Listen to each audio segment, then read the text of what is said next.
content in tonight's meeting. Do I have a motion to reconvene open session tonight at 7 o'clock? Motion. Second. All right. Motion and a second. All those in favor? All right, let's go ahead and proceed with the pledge of allegiance. To the flag of the United States of America and to the republic for which it stands, one nation, under God, indivisible, with liberty and justice for all. Thank you.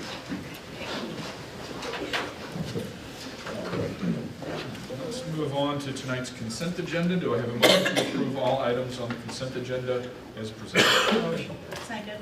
Any questions, comments, concerns, or items to be pulled from tonight's consent agenda?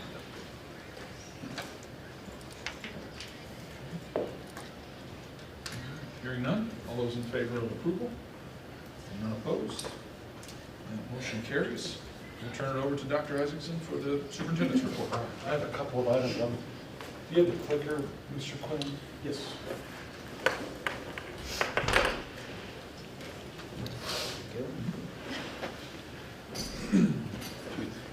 I'll go back to back. I got two.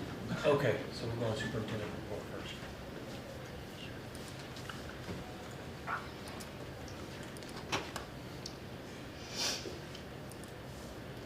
I put it up here on the PowerPoint because that way it'll also be able to be a part of viewers at home will be able to see it. I want to talk about a couple. You can click on the agenda. I have. I put it on there too. Yes, sir.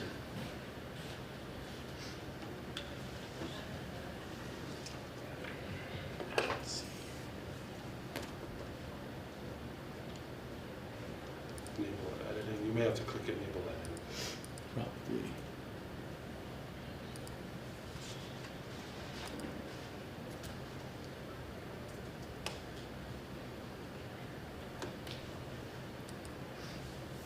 Here we go. Oh, shoot.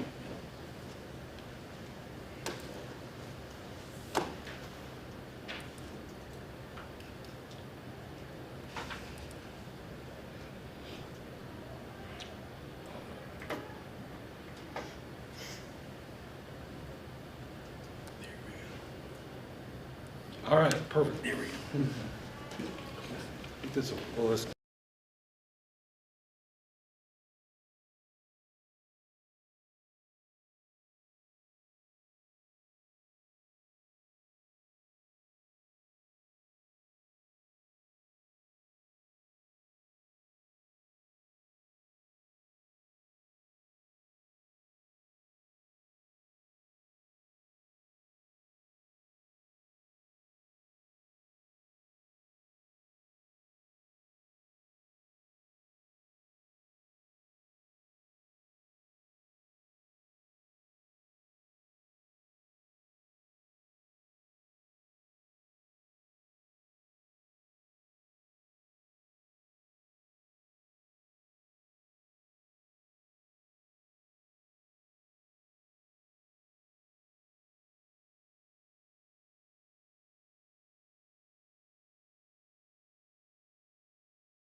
And I think that's important for our community to see. So we're ready to have a great school year and a lot of excitement. And our maintenance staff and the bus staff, Dr. Lou's done a great job with just the entire team.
Any questions on the superintendent's report or the finance report for this month? Okay. Next up then would be a motion to approve that budget amendment as we saw it presented this evening. Motion. Second. Any other questions on the budget amendment for August? Hearing none. All those in favor of approval? None opposed? Motion carries. Any items of public comment this evening? Public comments? That will take us into some new business. First of which is an approval for bill of payment to Jefferson College. Do I have a motion to approve the bills to Jefferson College in the total amount of $250? Motion. Second. Any questions on this bill for payment? Okay. Hearing none, all those in favor of approval? None opposed with one abstention. Motion carries. Next up is the approval of Individuals with Disabilities Education Act local compliance plans as a certification statement. Do I have a motion to approve the certification statement as presented? Motion. Second. Any questions on any of this content related to federal regulation? Do we have that statement on file? Okay, no questions, comments, concerns? Okay, hearing none. All those in favor of approval? And none opposed, that motion carries. Next up is the approval of Jovio Inc. career site. Do I have a motion to approve Jovio Inc. for the 26-27 school year at a cost of $6,000? This has a one-time setup and a build-out via the software for $3,000. Motion. Second. Any questions, concerns, or additional information? Just a quick additional information. This is Ms. Nowak, who works a lot with our HR. And hopefully it will be cost neutral. There was a program that I typically been using with our frontline human capital analytics, and we talked about it, especially with my retirement, is more of a John. We can still accomplish it, is this program will bring more value to the district. And so we're spending $6,000, but we're going to cancel, I believe I put that at the bottom of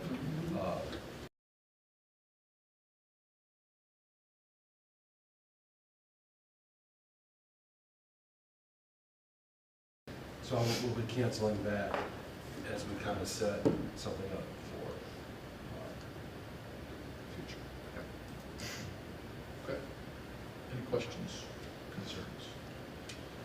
Okay, hearing none. All those in favor of approval? None opposed?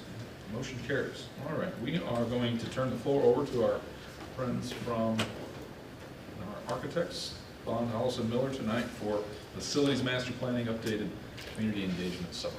Come on down. You want me to cue you, Patrick, when we're ready to go? Sure. I'll just point. You shouldn't point, Tom.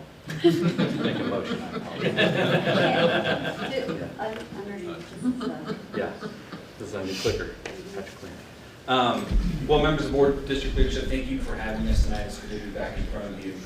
We wanted to take a few minutes tonight to set you up a little bit for some future conversations you're going to have in just a few minutes. So what we wanted to do is articulate to you how we've gotten to where we are currently with the levy and the assessments that we've done. And so when we were hired in, well, it was about Memorial Day, I believe, so it was towards the end of May. We usually do this process, it's a 5-step process. We usually take 10 to 12 months to do it, but we kind of signed up to do it in about 12 weeks. So we have been going at warp speed. I think many of you guys, familiar faces, I think you've seen some of our presentations before, but we are currently in a step 4. So we've been in the buildings, we worked through some of those planning priorities, and those planning priorities are kind of what we prioritize some of our current budgets and some things that you've seen.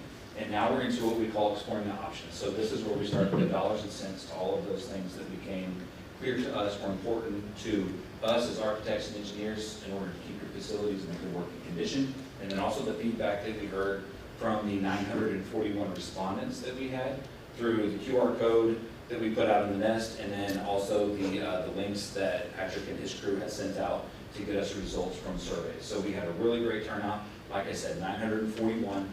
So this is where we're at today, kind of in that beginning stage of exploring those options. We're starting to put dollars and cents to everything we've heard, and we're starting to build out what phase 1 and future phases of this levy could be for you guys. So Patrick will kind of go on.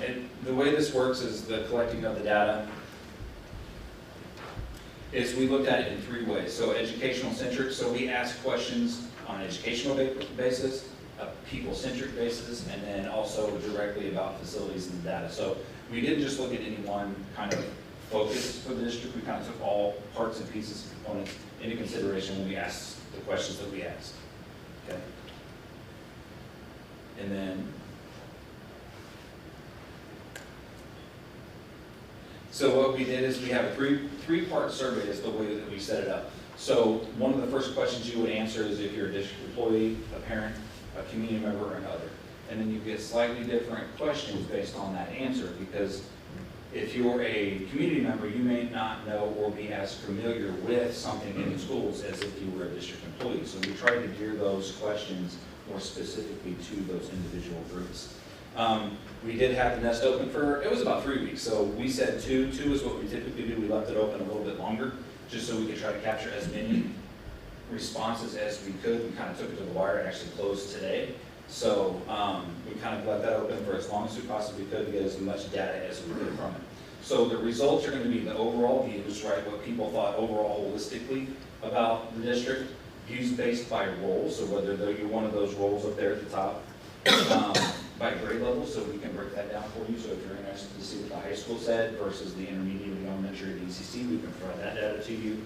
And then we also looked at tools that support learning, so we did ask questions about that as well. Okay. And so this is the way it worked out. And those numbers are a little bit small, but I will tell you that we had great parent turnout.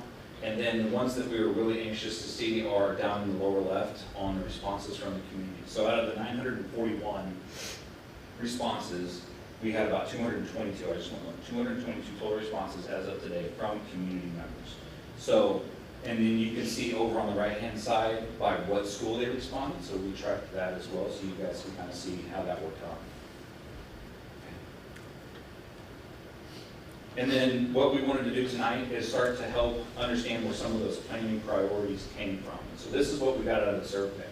So the district strengths, and this is what's great that we found, is there is good harmony in between what we got out of the nest, the results that we got from the nest, as we got from our staff, parents, and the other community members that came from the URL link. So they were very much aligned with the results that we got. So it's, you know, the district strengths are the high quality teachers and staff, a great welcoming environment.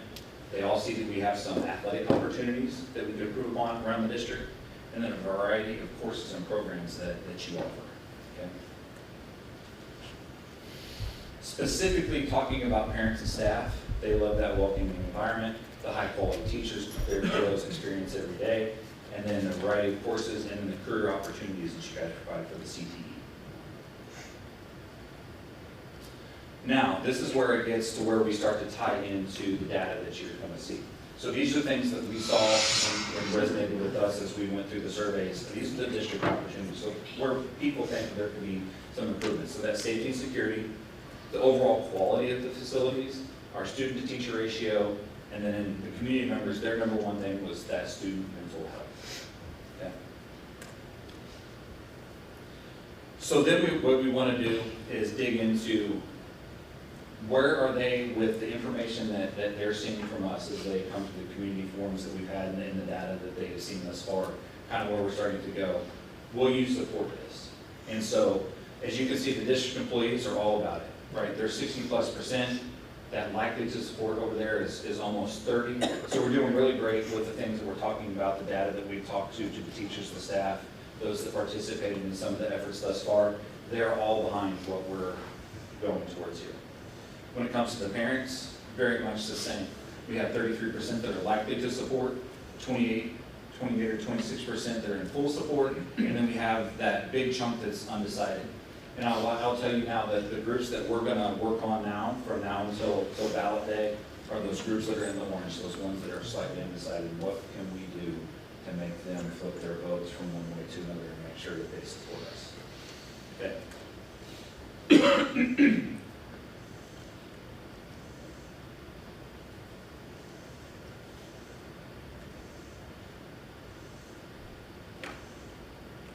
Well, the tension's building. Yeah. This next slide's better be good. Yeah, right? I think we're locked up. It did. Oh, there it was.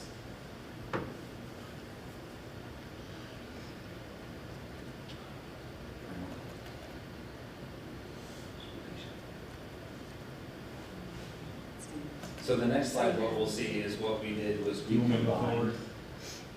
We're gonna go back. Go back one slide, I'm trying. because we combine, I know, you're working hard over there, I know.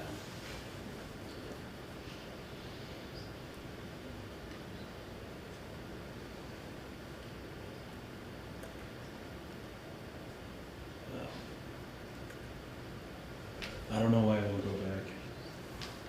Well, it was really good data, I promise. Is this it right here? Oh, that's it. That's it. Okay. That's it.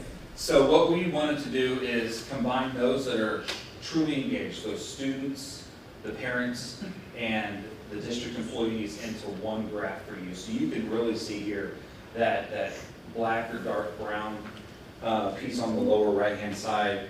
We have over 70% that are in full support of kind of the direction that we're heading. So that's really good news. but what's also important to us is what the community members say. So these are the community members that don't necessarily live in the buildings and bring their students or whatever each and every day. They just live in and about Hillsboro. So you can see that, the things that we have talked about and that we mentioned thus far, 26% are in that full support range. You got 22% that are likely to support and 27% that are just a little bit undecided and they need a little bit of help to make their final decision.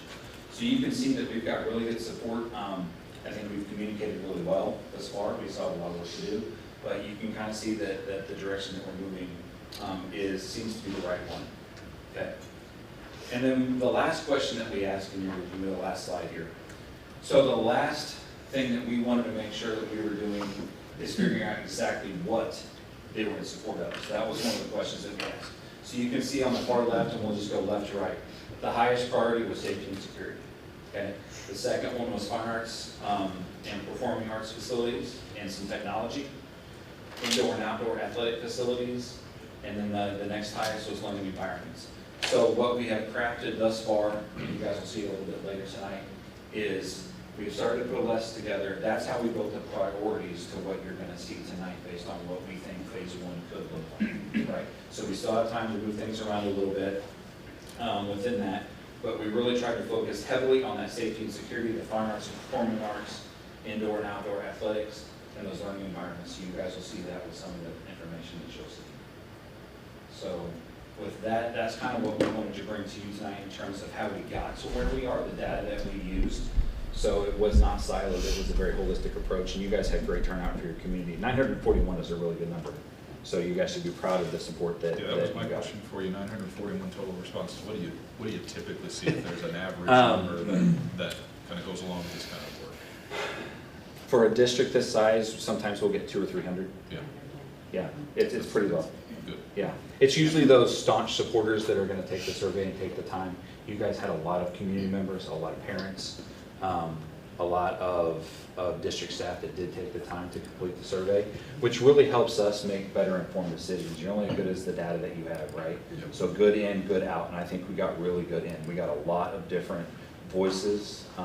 There are individual comments that you'll see when we give you guys the full raw data that we just allowed a box. Just type in whatever you want to say, right? You don't have to click a box and say, I want this or that. It's just tell us what you think. Mm-hmm. And so we have a lot of that data to share with you guys as well. Yeah. Other questions tonight? Thank you very much. Yes, thank you Yeah, guys. thanks for your work thus far, appreciate it. Thank you.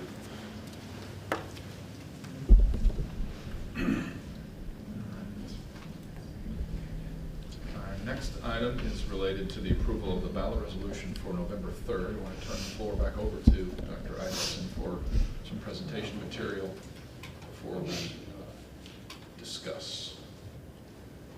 Mr. Quinn, did you download that, or is that literally coming out of the Google? It's downloaded onto this computer. Onto As a that slide. specific computer? Okay. Yeah.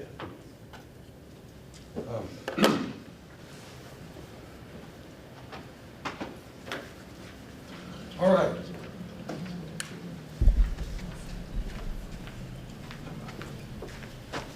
So this evening, we've come to that point. Kind of full, up to this.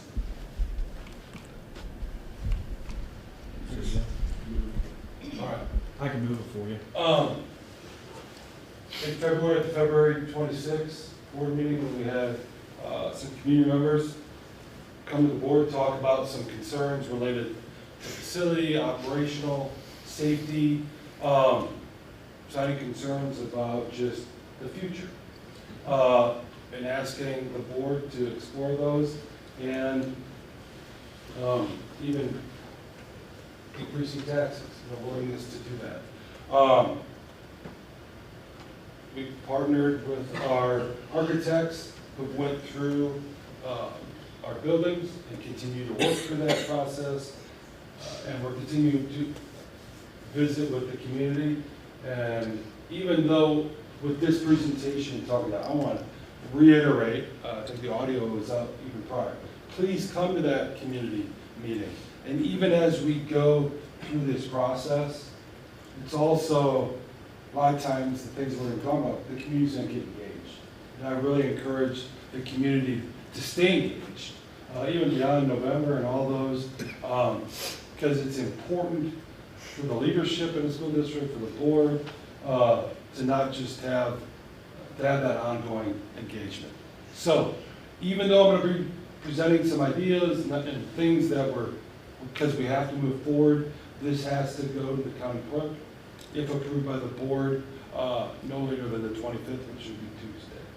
So, this evening, I guess I put this for potentially using it in the future, so it said the board approved, you haven't necessarily approved, so that can be deleted. I just, in planning for the work. One of the things, as we go through this, I want to talk about is the work that the board has done and the school district that we've done over an extended period of time, closing on almost a decade. As I told all the teachers and staff, and sometimes when you start looking at things and reflecting versus looking at things in isolation, it truly is pretty special and unique, candidly.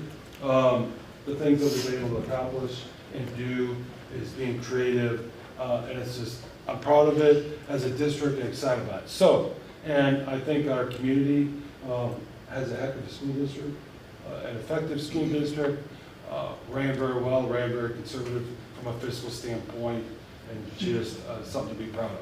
So, let's talk some where we're at, then we'll get into the whys and the recommendations. This is in our budget. I'm including it here.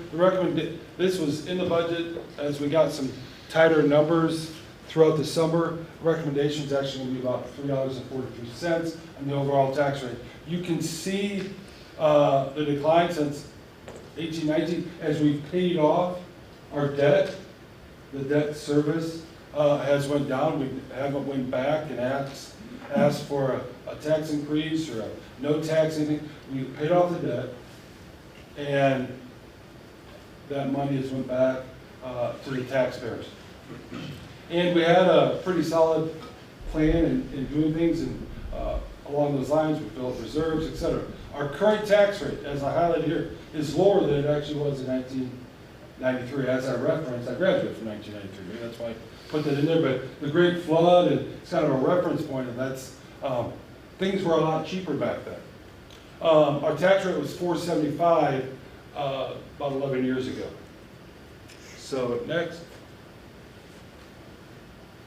I highlighted this, but just put it in as I was visiting with our staff about it and our community that's watching, is in 2019, we had $27.7 million in general obligation bond debt. That will be paid off at the end of FY27 this year. That's about 7 cents remaining on the levy will also would roll off for next year. So as we're talking about a levy increase, like what I'm recommending, there's money coming up, so that's not, when you see 344 and saying, all right, we're gonna add this amount, it's actually dropping 337, working from that number, okay, next year.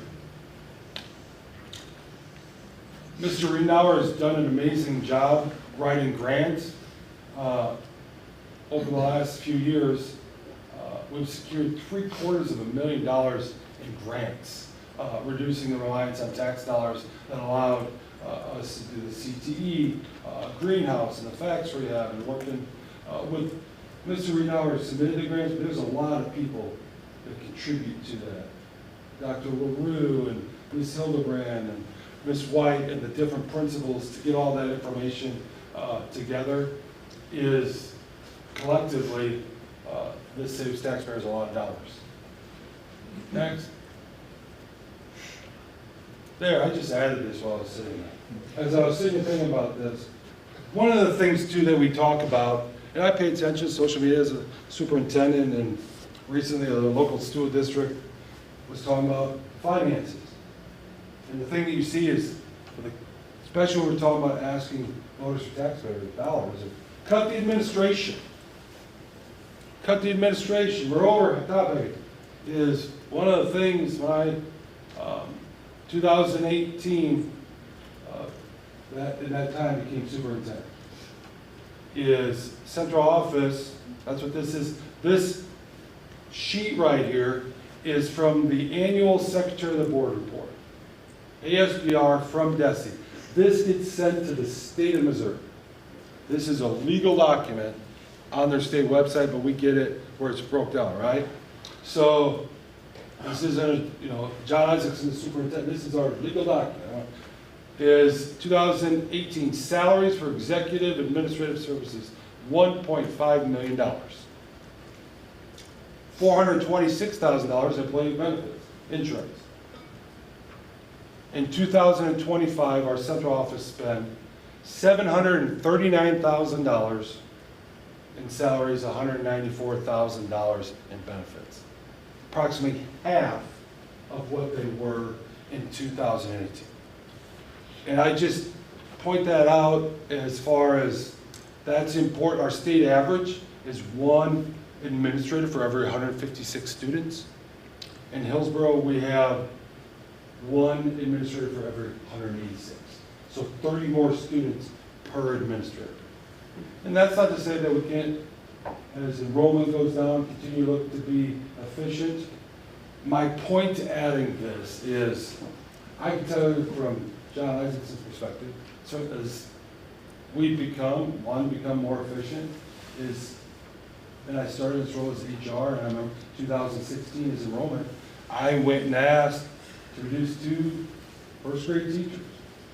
Because I had them. And I went to second grade teachers.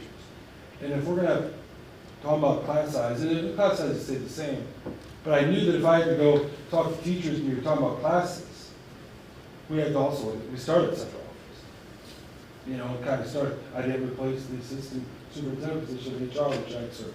And so highlighting that, because sometimes as we go in, I talk with the teachers about that, is we've done, when I talk about where our district is at, not that we're perfect, there may be some, but we have done the work that I truly, as I get into this, and we talk about some of the reductions at the state level, which is this slide right here, we had built for a lot of different things, and then decisions outside of this room and outside of what we can control of now are impacting us. This past budget last spring, Missouri's budget didn't fully fund K-12. And so for what it meant for the school district, right around approximately $713,000 last year reduction in revenue that we had anticipated and been told like in August the previous year. That's that state adequacy target of, now my head's going blank, $7,145 per student. This represents, what actually got funded was $6,900 per student, okay? Our first check in July was $6,750 per student, a reduction of another $150 to that. So our budget projects a reduction in state funding from previous, not from previous, but those 2 years cumulative is $1.5 million in 2 years. Reduction that the state basically is saying, we're not going to pay this anymore. The local communities can decide to, whatever that money is used for, if you want to continue those items, but we're not able and won't be funding that. So, and some of that, there's some unfunded mandates in there, inflation, and the cost of providing a high-quality education and opportunity and students they deserve. Why do I bring this up is, in developing, we talked all through the summer on projects. And even in a leader article in June, I referenced at that time, I think it was actually a couple weeks ago in the article, that I referenced about $1. The ask this evening is going to be more than that $1 because of this. And here is why. we're still right at, right in that dollar range to pay for projects. It was an estimate kind of based on doing this a long time of what we anticipated. But here's the thing, and that's very important for the board and the community to understand is a dollar, any number higher than a dollar, any number, the higher you go, the harder to pass. To me, and I'll just get the number that we need to take the vote is $1.39.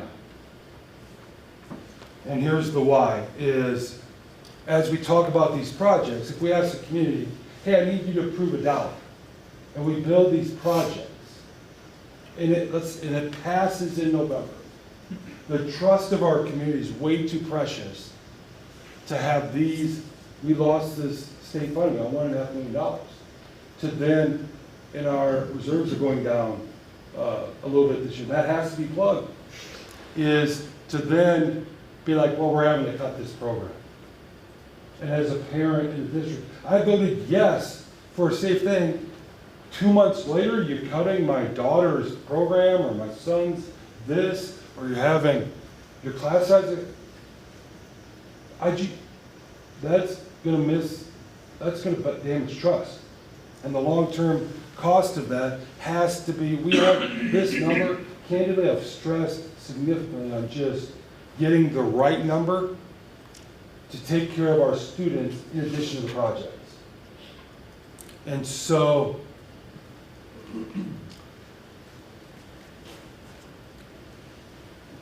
also establishing priorities even before we get into this, because we have some reserves. I've been asked this question, I got asked this question by some parents of, well, we have some reserves, yeah, 23%, like, spend the reserves on different percentages.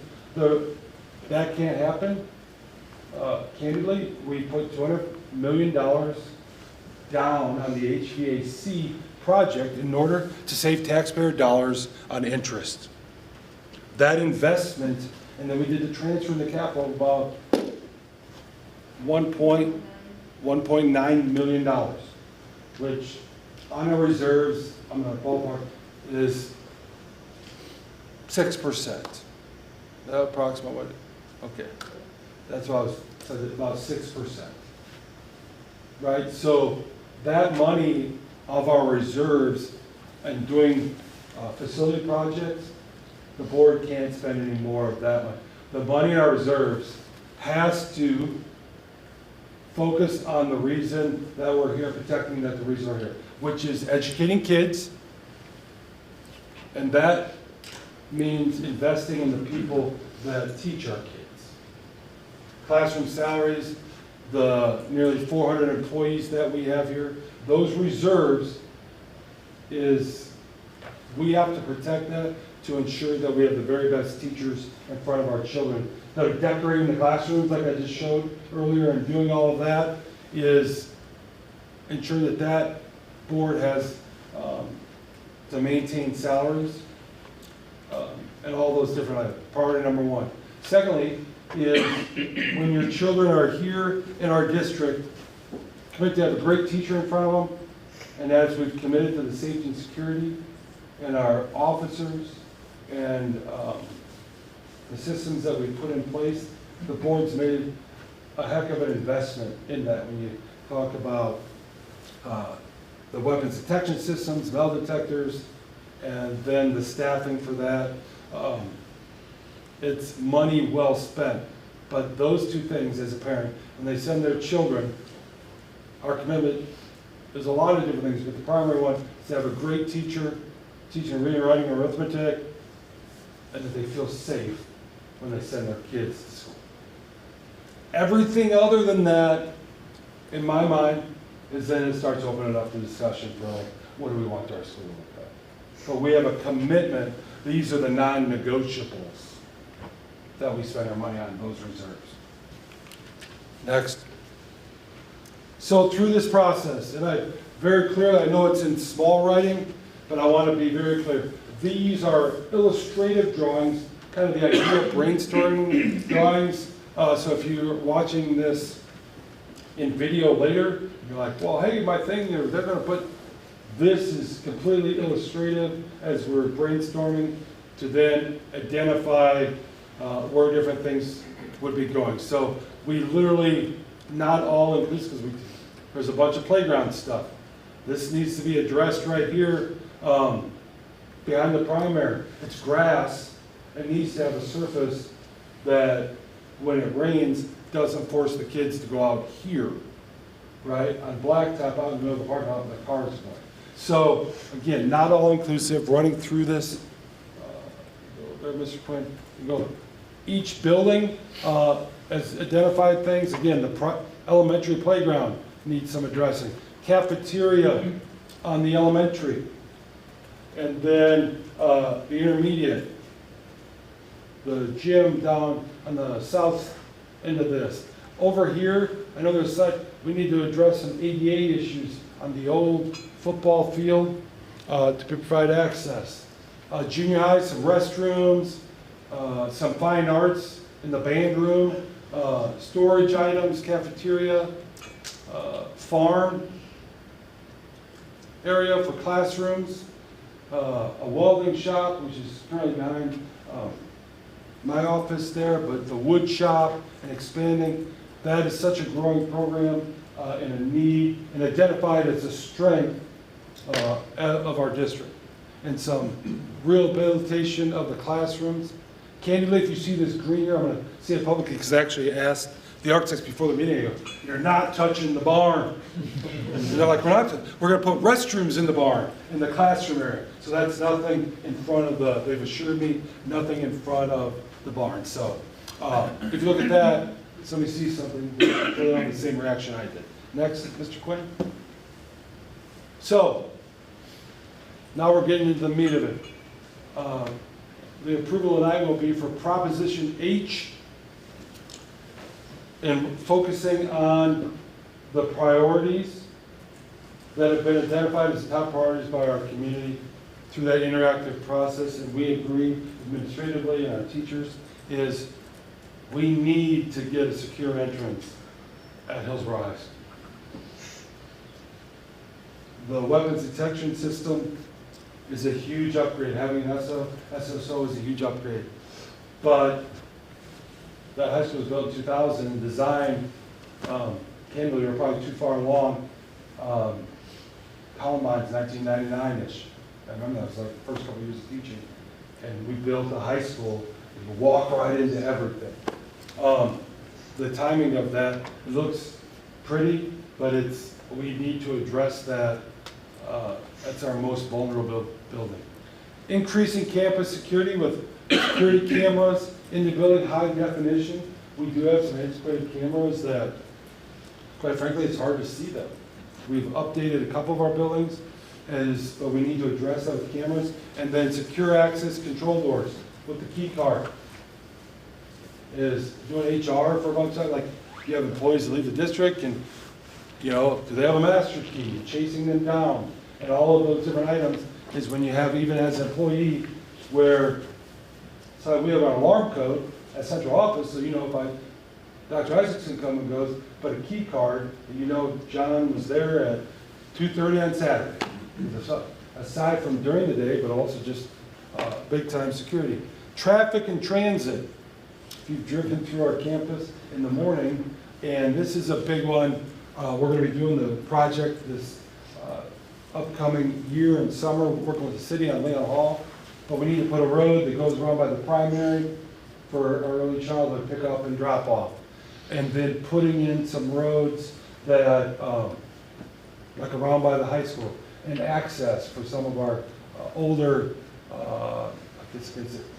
individuals with disabilities would be more of our, is that attend different items. Also, it's school district, but there is community benefit to this for the Civic Club. And we have a lot of different activities community-wise, especially as the hub of the school district.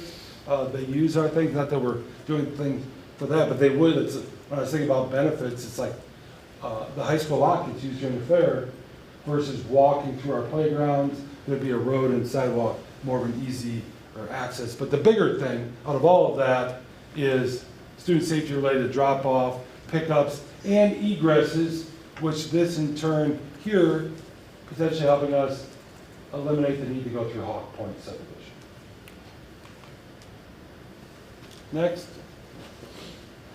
Also, items identified is I talked about at Bronner Ridge, that career and technical education center with classrooms, and the shop is, and also as I'm talking, if I interrupt, I don't want to misspeak on anything, is that building talked about that is having it also serve potentially as a community storm shelter.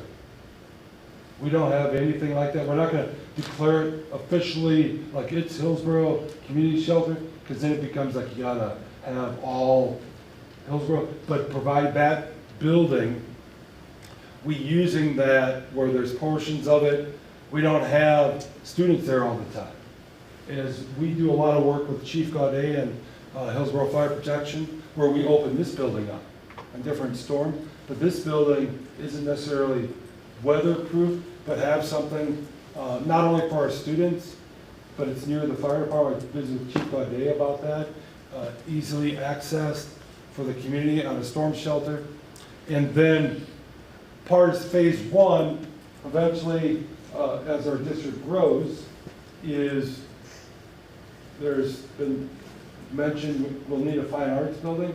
This isn't that. This is kind of phase one to move the band room and our fine arts choir to like near the middle of the building in a larger spaces, planning for a larger band as we're going to grow.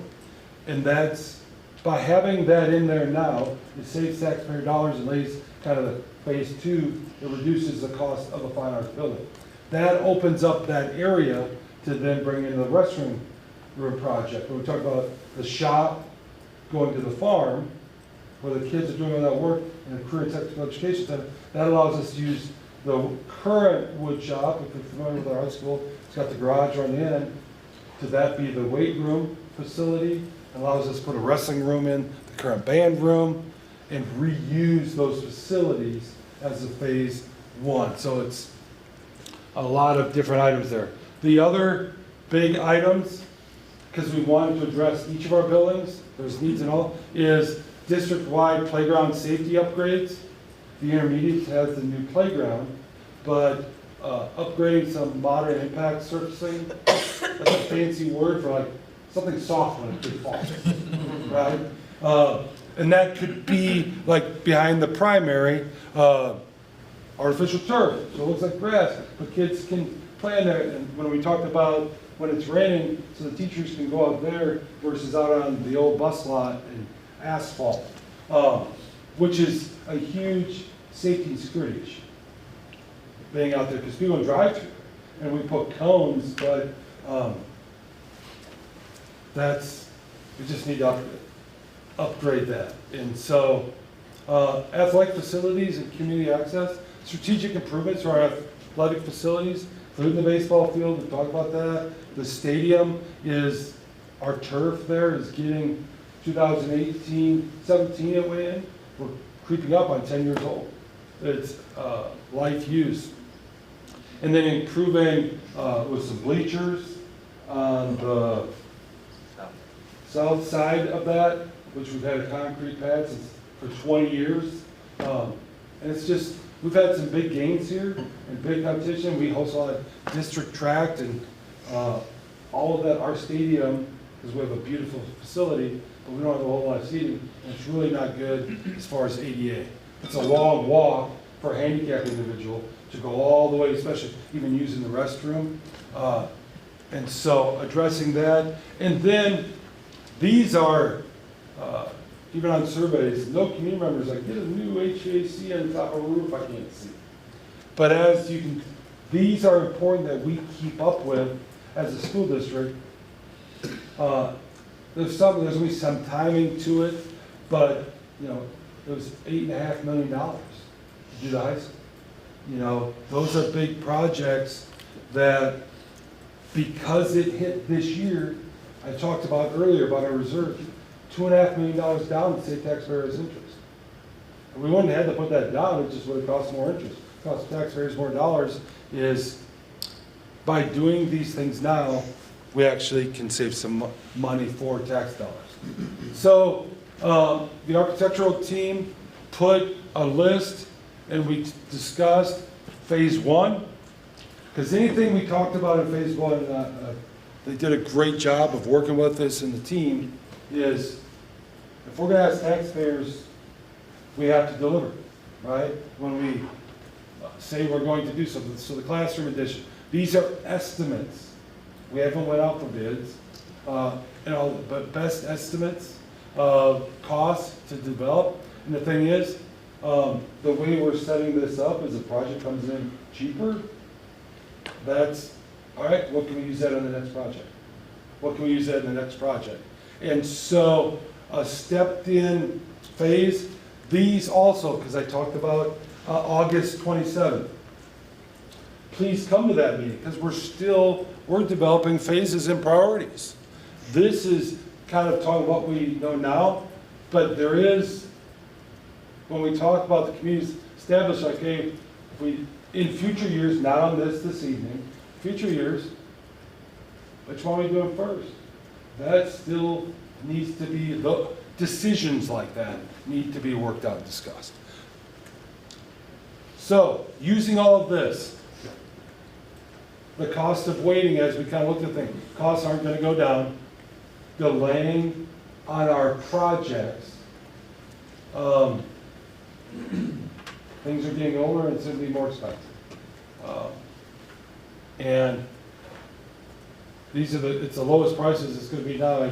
I visited a retired superintendent just for some counsel on this, trying to find the right number. He kind of was brought up a good point that it'll never be cheaper. The way that your district is doing this allows you to really take advantage of, even in, be flexible to where if oil prices are high one summer, okay, we can pivot and we're going to move to do this project. Or if they're down, we can pivot, let's get those parking lots in. And truly the consumerism, spend it once, spend it right, move on to the next project. Which is exciting. Okay? So, before you is a question, submitting an operating tax proposition to voters on November 3rd. As I stated, $1.39. This, based on the information that I know now, I'm recommending this based on our state funding, our current tax levy and expended, we run a lean ship here. We have great programs here based on looking at 20 years of inflation.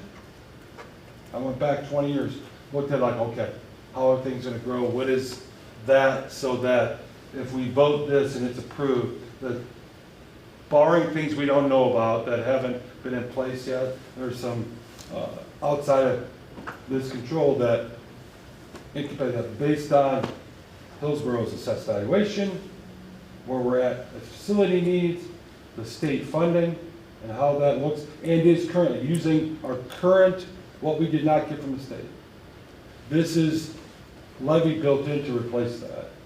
That the states, we're not going to pay it, but the Hillsboro community says, that's important to us, we're standing in the gap to continue the programs that we have and to ensure that our teacher salaries continue to go up with inflation to meet those goals. If approved, this adjustment will not take effect until 2027. This year's tax rate, regardless of this approval in November, or however it goes, but if approved in November, will not then be the next, because people are getting their tax bills and like, whoa, hey, next month, it is not going up. It's a year. So this is, the tax rate's going to go down to 343-ish. This is, as we sit here today, those taxes, if approved, won't get paid for a year and a half away. The main purpose, current educational programs and staffing, addressing identified facility, safety, and instructional priorities. Next. So, this here slide is trying to take ballot language. So this, I'm going to show it in 2 spots, but this is a breakdown of specifically what's in the ballot language. So, construction of a secured entrance at Hillsboro High School. Installation of improvement of security cameras and secured doors throughout the district. Playground safety, security and ADA improvements. Road parking and traffic infrastructure. Improvements designed to improve student drop-off and pickup operations and reduce congestion. Improvements to athletic facilities throughout the district. And that's not just a field, a baseball field. This is ADA walkway to down beyond the intermediate for students to go down for field day. And/or I know like youth football, like our community uses that. There's not an easy way down there. If you're in a wheelchair, there's actually a gravel. It's not. It was built long time ago. So addressing that, fine arts facilities. I talked about the classrooms, but also addressing. We have a great band program at the intermediate, junior high. Junior high still has the old wood cubbies, plywood. Addressing that to continue to grow that and provide for those students who are involved in those activities, as well as choir and drama. Construction of the new high school fine arts classrooms, choir, drama. In preparation of new spaces is, when I asked the architects to design for a school of 1,600, I think that's important, is historically we've been right at 1,000, 1,100, is the decisions made today, we talked about that, will have implications 15, 20 years from now. So to build an 1,100, a band room, the current size, a board, it might be 5, 10 years away, then we have the space to grow into. It's planning ahead versus, well, now it would be putting an addition on a band. That will also serve as a storm shelter for this side of campus and the high school and activities. Especially in the spring, we have the choir concerts with primaries and high school, that opportunity. As I talked about, career and technical education facility at Powder Ridge that may also serve as a community center and allow us to continue to do those things. So on the next slide, this is the official ballot. I sent this to Mrs. Goff this morning, just make sure I had everything checked in. This has been approved by the bond attorneys and Mrs. Goff, as I said, because there's all the specific rules and I didn't want to mess it up prior to bringing it to you. So as you'll see here is very explicit. It's not just, hey, trust us to construct something. Is construction of the secure entrance at the high school, installation of security cameras, playground safety, construction of all those different things. I'm not going to reread them to you. Okay? So everything that I just stated, very clearly stated in here, as well as the ability for general operating purposes. It's not just these things. The district's going to have the ability to continue to address items. And what I'm most excited about with this is a couple different things. So $1.39 would increase the total adjusted operating levy to be $4.7338 based on 2025 tax rate. Okay? Next slide. So, a couple different things. Is $4.73 is still below 2014 historical high over the last 20 years, where it kind of went up. So it's the tax rate that we're going to ask the voters for in 2027 is to be 2 cents lower than the tax rate 13 years prior. Okay? But still remain lower than over a decade ago. This is our current rate that I anticipate the board approving next month. Next.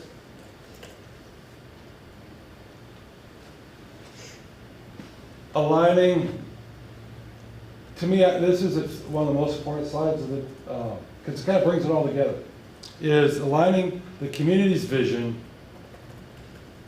when the community came in February and said, hey, we feel these things need to be done. We asked the board to look at it, giving the board like permission, hey, please look at this and these things, is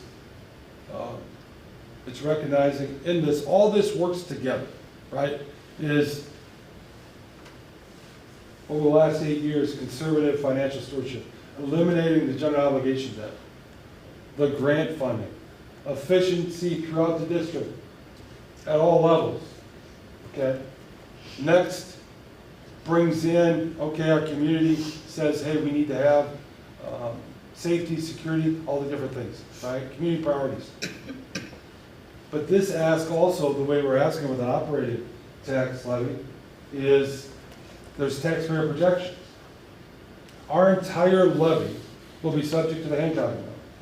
So in future years, as the assessed valuation within our district goes up, one of the things that I hear often is, with the debt service levy isn't subject to Hancock. There's a lot of talk about that even on the state level.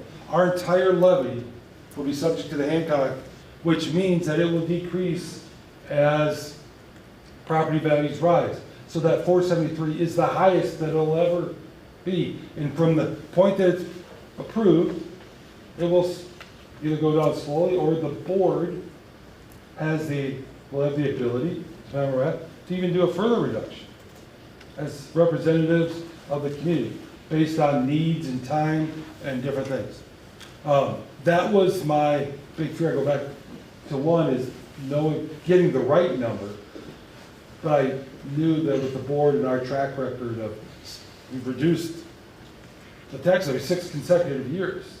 Building that trust that this board has proven to do that we have been good stewards, that will hit our marks, be able to meet the needs of our students, and truly maintain Hillsboro R3 as a true pre-K through 14 opportunity by executing the right projects at the right time and the maximum financial protection for our taxpayers. And some of you might be like, I know you're retiring, but there's only 12 grades at Hillsboro High School. But in our school district, I was visiting with Ms. Hildebrand, the explosion of our kids going to ATS. Our kids with our partnership with Jefferson College is we have kids graduating with an associate's degree. That's the 14 that kids, when they start in early childhood, that'll show up with all those teachers over there, and they leave with an associate's degree. Or my son Drew's called me on the phone. He's in Columbia doing his medic because he started as EMT in high school, and Fire 1 and 2. Fire 1 and 2 in ATS did EMT. That's a heck of an opportunity and value for our district. But aside from that, that is why I have to answer a phone call. I have a person in the neighboring district trying to get into our district because of what we have, but it's also,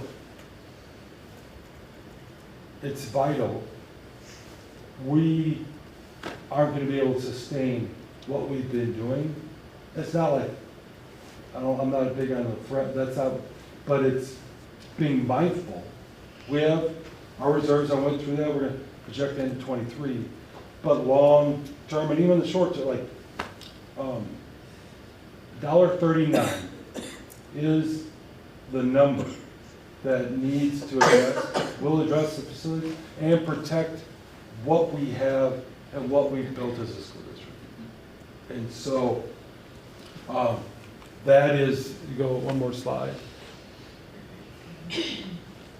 Where we're at. So this final slide, the question before us is not simply whether our taxes remain low, and it is the lowest in the St. Louis metro area, down through the Boot Heel. The question remains whether we want to remain a strong, competitive destination communities for families, educators, businesses, and future generations. And so the documents before you, the technical documents, approving the resolutions, and if the board would approve this, this will go on the November ballot. One other item I do want to mention is, I didn't put in a presentation, running a ballot issue in November is approximately $25,000. In April, it's 13. So approximately almost double. It would actually be cheaper to put it on April. But in visiting with the board and looking at it, is I think this issue and kind of continuing on our, we talk about trust, as a board, is the most people that are going to go to the polls is huge. That investment in the November election is money well spent, regardless of how it occurs. That's when a majority of voters typically go, and that allows for planning, but it engages a majority of the voters. But it is almost double the cost for the district to do November election versus in April. So. Questions?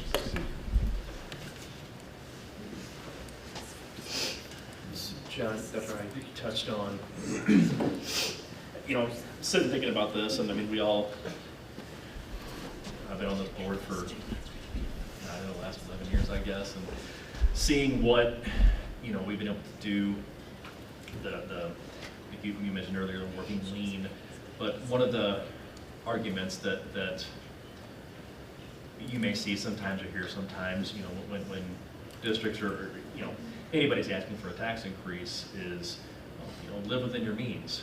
And like someone sitting here, I can say, we absolutely have. You kind of touched on it with, bringing the spend at central office down. We've right-sized a lot of our classrooms, our in all of our buildings, as the enrollment has allowed, then gone up when we needed to. What would your point be to someone that would say that, live within your means based on what we're looking at here? I thought about that a lot, and actually it's started working on it. So here's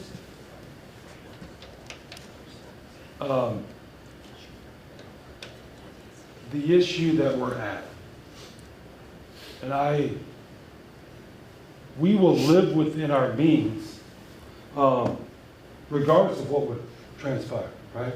Because you have to live within your means as a school district. The issue is, Patrick, we've been working on, Yeah. would you, Yeah, something to say. what, this is really, as I was sitting there thinking on that, is how I would answer that, because I actually visited with some baseball parents asked this question. So some of this is not a clean, this is a work in progress, but it's the best way to answer this. Yeah. And somebody watching will be able to see it. This is putting together kind of a history and comparison of tax rate. And so, to someone who asked me, live within your means. Absolutely, we will live within our means. But in some ways, I'm going to ask the question back to you. Are you prepared to have a school and the opportunity that it may look like that's living within their means?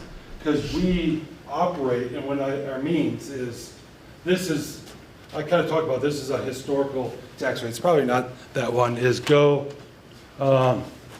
we go. Yeah. So living within your means. This is our upcoming tax rate, $3.43. So was living within your means, and there's some information later on I'm going to show you like investments other schools have made. And a lot of times people look at like, they say live within your means, but then they're like, why do we not have a field like Windsor? Why do we not have a fine arts center like Festus? Why do we not have this? Why do we not have this? And so, like when I visit with this, in this district, the Dunklin district, this isn't your house is worth this amount. This is what the county assessor has assessed your house, which I encourage everyone to be informed. Go to Jefferson County Property Viewer, look up your own house. It'll be so on a $300,000 house, when you say live within your means, the means for a Douglas resident is $2,700 versus $2,000. The means is $700 more on that one house. And so when they say, we live within your means, all right, our kids are going to have less than their neighboring school district.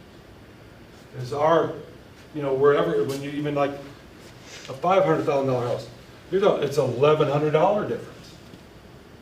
And when you see the different items, now Festus, you're like, well, wow, Festus, and this is important. Festus, candidly, in 2019, approved an operating tax increase of about, don't quote me on this, about 50 or 60 cents, ballpark, and went to $4.30 some odd cents. That's ballpark. That's not a quotable item, but you can look that up. Is slowly they did projects in their district. They did their fine arts. They added to the different schools. I think they did the baseball field. There were intermediate additions. All during that time, remember I talked about the tax rate continued to go down? The tax rate at Festus has slowly, through the Hancock Amendment, come down. They've built the projects as the tax rate has gone down. Hillsboro's will do the exact same thing. Now, well, they only did 60 cents versus $1.39.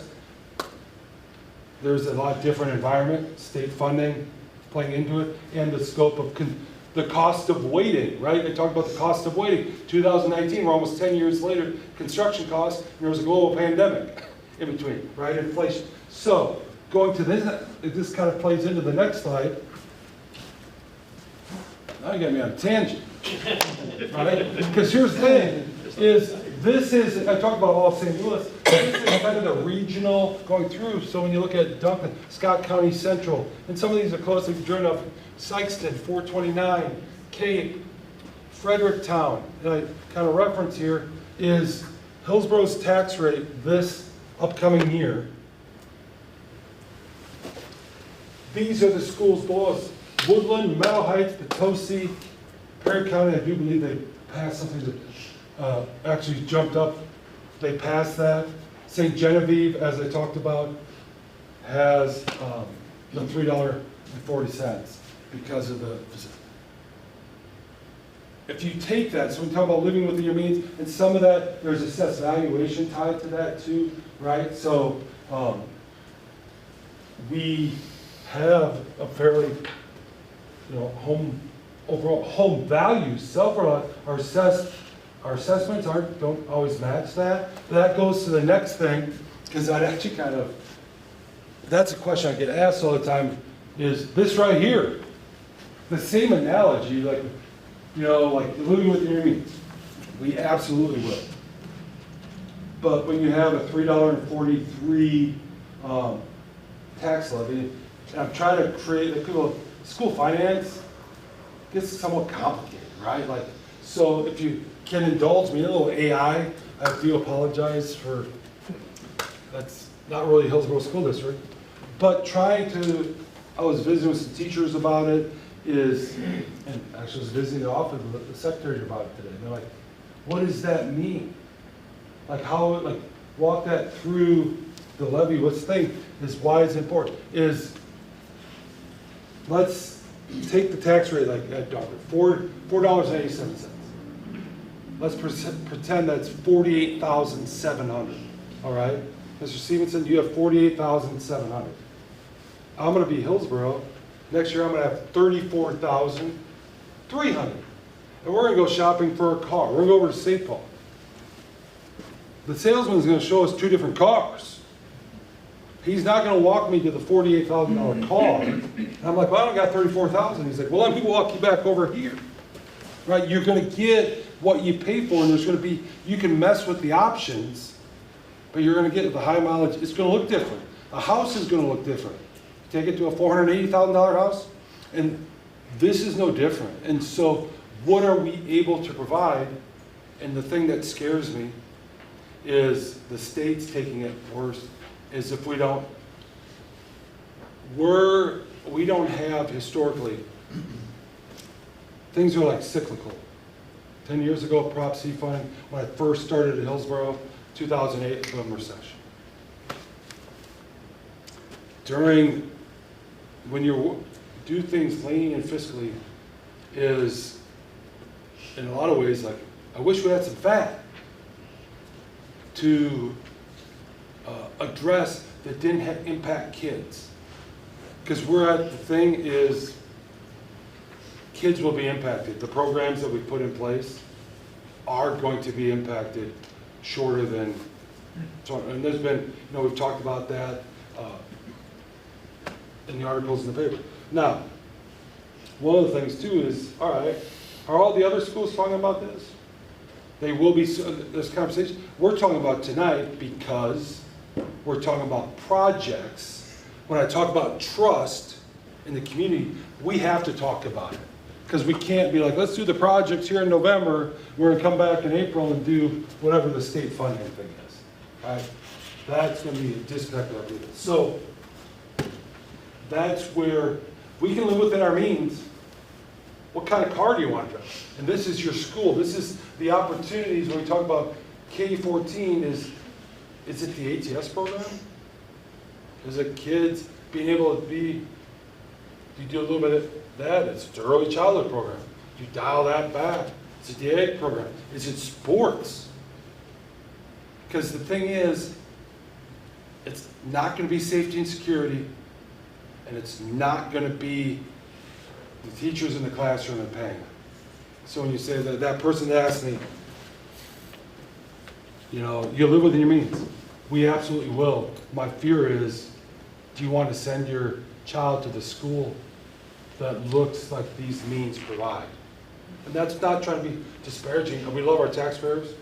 We haven't, and being totally respectful of it, but it's just being respectful and mindful both ways.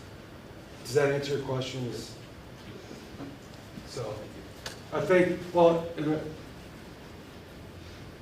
we hit one, sure. I know because I talked about it.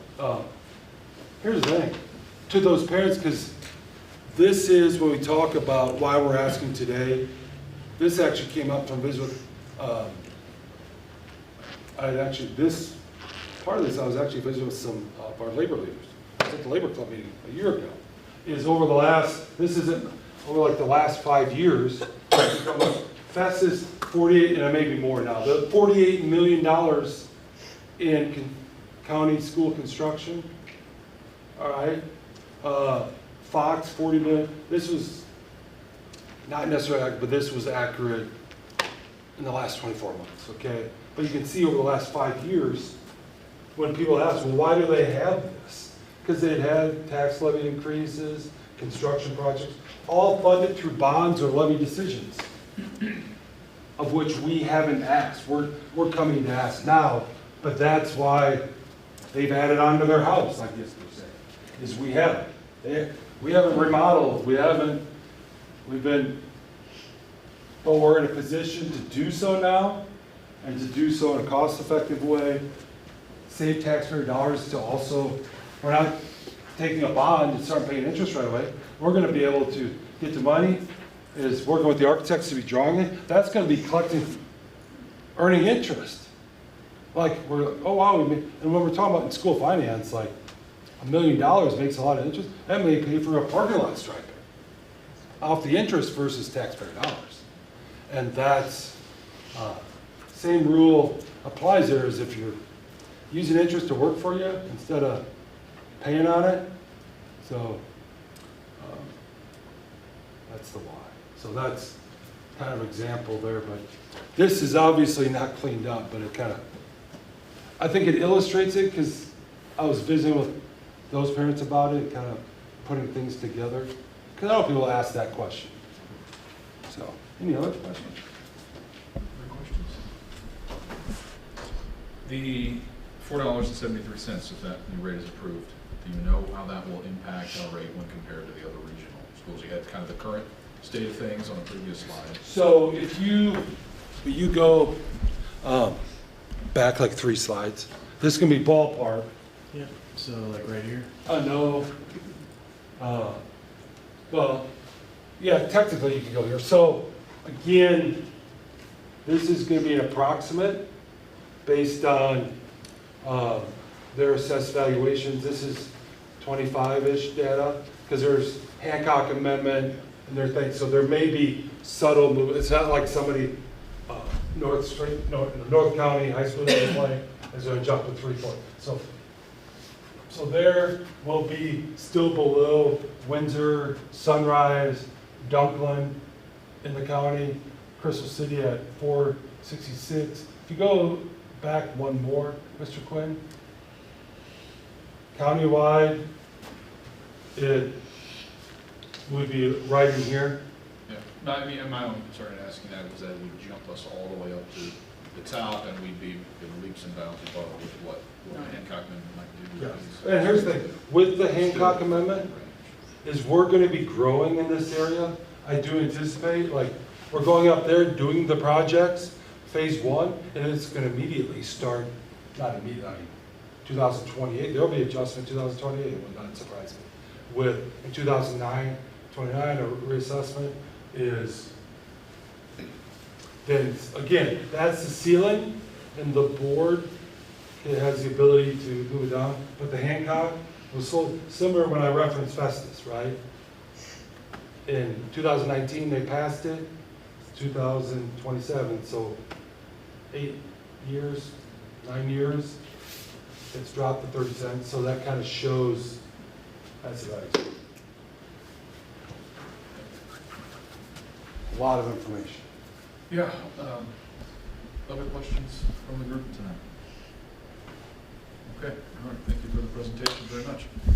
Our last item of business here is with regards to this ballot resolution, so if you'll forgive me, the resolution itself is a little bit lengthy, so as I read this, just take note, as it's got quite a few words to it. So, I am asking now for a motion to approve the resolution calling a special election on an operating tax levy question in the reorganized school district R3 in Jefferson County, ordering the election on Proposition H for November 3rd, 2026, approving the notice of the special election, and authorize the board president, the board secretary, the superintendent, and other appropriate district officials to execute and file all documents necessary with the Jefferson County clerk in accordance with Missouri law.